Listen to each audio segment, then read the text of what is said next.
Hey, everyone, welcome back to Guide with Samuel. In this quick guide, I'll walk you through how to transfer money between your Santander accounts using the mobile app, fully updated for 2025.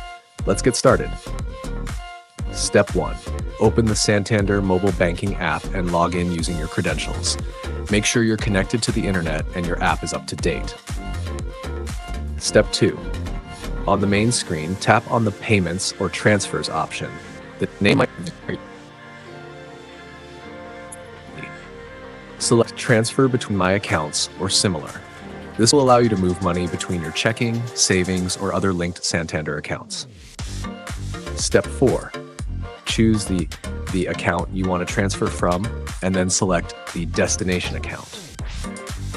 Step 5. Enter the amount you want to transfer. You can also add a reference or note for your records, though it's optional.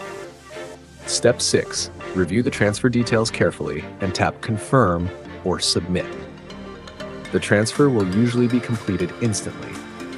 Tip: double-check you're selecting the correct accounts, especially if you manage multiple ones. You can also schedule recurring internal transfers if needed. And that's it. You've now transferred money between your Santander accounts using the app in 2025. If this video helped, don't forget to like and subscribe to Guide with Samuel for more simple banking tutorials. Thanks for watching.